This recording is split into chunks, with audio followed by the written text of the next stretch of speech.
Yo, what up? Welcome to another episode of the Oakland Warriors podcast. I'm Patrick, flying solo. Well, Ed Malloy is a longtime NBA referee, which is why it's so confounding to me that he decided to call that foul on Looney with like 2.4 seconds or whatever left in the game in the fourth quarter. After Wiggins missed that second free throw, yes, it was physical, but there was nothing egregious about Looney trying to get the ball from, what's his name, Poole. And Poole got the rebound anyway, but Malloy decided to call the foul, give the Spurs two free throws. Poole ended up missing one. He missed one, the second one, but Keldon Johnson grabbed the rebound and made a very nice play and threw it up off the backboard and in and gave the Spurs a 2-point lead with like 0.3 seconds left. And the Warriors' final second shot, Clay from the corner, he didn't have a chance to get a good look off. So it's a loss. The Warriors are now 47-24, but man, like it just sucks to go out like that, right? It's kind of like the way the San Francisco Giants ended their season with that check swing call, against the Dodgers. I don't get why he called that. You move on from it, but both teams battled pretty hard and it shouldn't be decided like that, but whatever. It was a judgment call and I just think it was poor judgment. Win or lose, who knows what would have happened, right? If the Spurs won without that foul call, fine. I don't really care. But it just sucks to see the game end in that fashion. That being said, the Warriors, they had a chance to get that rebound, right? They had a chance and they didn't. The Warriors have, I believe, 11 games left. And just looking at the schedule off the top of my head, assuming Steph doesn't come back until the end of the regular season, I expect the Warriors to be maybe about 500, give or take a game or two at best. Like they could go on a hot streak and win a couple more. They could go on a cold streak and just look bad and lose a couple more. So right now they are trailing, of course, the Suns and the Grizzlies in the standings, and I don't think they'll catch either of them. They're 2 up on the Utah Jazz as I speak and 4 up on the Mavericks. So there is a chance the Warriors could fall into that 4th or 5th spot. Hell, the Timberwolves are only 5.5 behind the Warriors. So I don't think it'll get that bad, but the Warriors are going on a 7-day, 5-game road trip, which is pretty intense. So we'll see how it shakes out. It's hard to say, right? Because I said a couple episodes ago after Steph got hurt that we don't really know the chemistry, the makeup of this team without Steph in it. We know what it's like without Clay. We know what it's like without Draymond, but how is it going to look without Steph, especially with Jordan Poole filling in for Steph as the main scorer, honestly, right? Because that's what his role was tonight. Poole looked good. He was aggressive as hell, played 36 minutes, 11 for 21, 4 of 9 from 3, 2 for 2 from the free throw line, 5 boards, 3 assists, 28 points. That's what you want from him. And good on him. He's seizing the moment. And he took some big shots. He drove to the basket on a couple, got some big shots, hit some big threes. And at the very least, even in a loss, like that's a notch on Jordan Poole's belt that he is coming after it and that he had a very, very aggressive game and was trying to take the responsibility onto his shoulders. Clay, up and down at times. He was cold and then he was hot.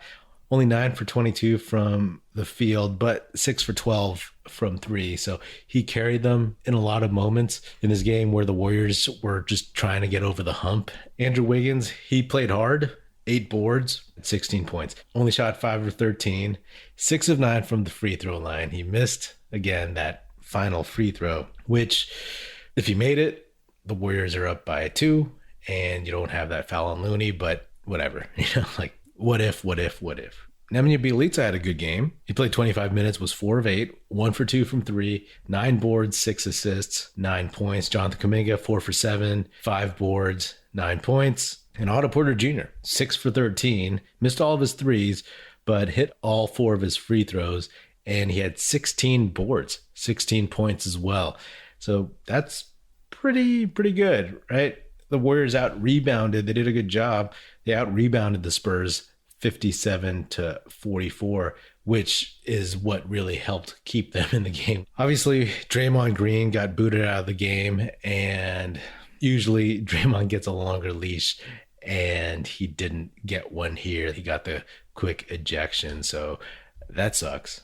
That definitely sucks. And I will say this. I said this when I was talking about James Wiseman being injured and how he is somebody who a lot of folks don't think would have played anyway in the rest of the regular season or in the playoffs. But I was like, he is going to be helpful against teams that are young, athletic, have some size up front when Looney and or Draymond is in foul trouble, right? And in this case, Draymond was gone. So this is a game. This is the type of game. Obviously, Wiseman wouldn't have played in this one because he was supposed to play in Santa Cruz. But this is the type of game where just to have that 7-foot body out there could have been helpful, right? I was talking to Aaron in Toronto, and Aaron pointed out that Wiseman also would have been helpful with 0.3 seconds left as a super athletic 7-footer for a lob to potentially tie the game. Again, not saying Wiseman would have a huge impact right now, but I would rather have an athletic 20-year-old 7-foot center. I guess he'll be 21 soon. An athletic 21-year-old 7-foot center as an option rather than not. College basketball fans, join the action on the court during the biggest tournament of the year with DraftKings Sportsbook. Turn your team's victory into your own big win. New customers can bet $5 on any team to win and get $200 in free bets if they do. It's that simple. If they win, you win. If Sportsbook isn't available in your state yet, you can still join the college hoops action with DraftKings Pools. Everyone can play free pools all March long for a shot at a share of over $250,000 in prizes. Simply join a pool and answer questions like, who will make it to the next round, and who will hit the most three-pointers. Then track your results. Download the DraftKings Sportsbook app now. Use promo code TBPN. Bet $5 on any college hoops team to win and get $200 in free bets if they do. If they win, you win with promo code TBPN this week at DraftKings Sportsbook. 21 and over. Restrictions apply. See show notes for details. In general, what I saw in this game is that it's basically another adjustment period. We've seen them before. We've seen them throughout the season, and this is no different. Andrew Wiggins is just getting back onto the court. Otto Porter Jr. is just coming back. And Draymond Green, this is just his third game back.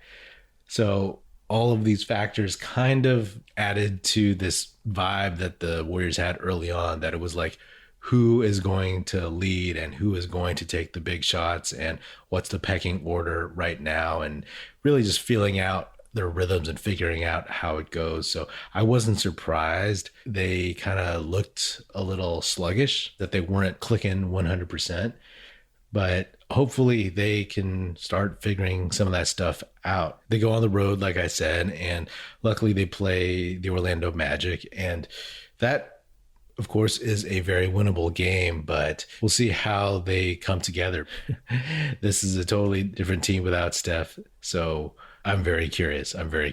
So even though the Warriors didn't get the win, you look at some of these individual performances, you look at some of the effort that you saw from, like I mentioned, Jordan Poole, Bjelica, all that stuff is promising. Otto Porter Jr., he contributed. He hadn't been shooting very well. Again, he missed all of his 3-point shots, but 6 for 13 is solid, and the 16 boards. So it's good to see him spry and bouncy, and just activity in general from everybody. So those are all positives. It's just a question of bringing it together. And I know with only 11 games left in the season that they should, quote unquote, know how to play with each other. But you take Steph out of the equation and you add a bunch of new guys who have been sitting for a while. Give it some time, right? Give it some time. There may be some L's. Like I said, I kind of expect them, if Steph doesn't come back, I kind of expect the Warriors to be about a 500 team from here on out. The schedule is kind of rough. the Warriors have 3 home games left, right? So 3 home games and 8 road games. So it's going to be a bit of a ride. Just buckle up and try to take an optimistic long view, I suppose, right? Like, although we don't have a full diagnosis on Steph, and they're going to revisit that in a couple weeks, hopefully he's back. And if he's back when the playoffs start, great. There's a lot of question marks because at what slot are the Warriors going to end up in, and will they have home court advantage? So there's a lot we don't know, right? But at this point, the Warriors can't control how quickly Steph gets back on the court. They can't control how quickly he's going to heal up. But what the Warriors can control is how they approach the rest of these games and how aggressive and how smart they play and how well they coalesce. You know, those are important things. And that approach is going to dictate the vibe for this team as the season comes to an end, right? Like, before Draymond dropped the news when he was going to come back, the Warriors were playing pretty iffy. So will they drop into that kind of scenario again now that Steph is gone but Draymond's back? It's an interesting thing to think about, right? Because Lord knows I spent a lot of time talking about how Draymond being the heart and soul of this team, how much the Warriors missed that. And then when he got back, that all changed. But then, like, with Steph gone, are they going to be dragging their heels again? I don't think so, but something just to keep in mind. I'll leave it at that.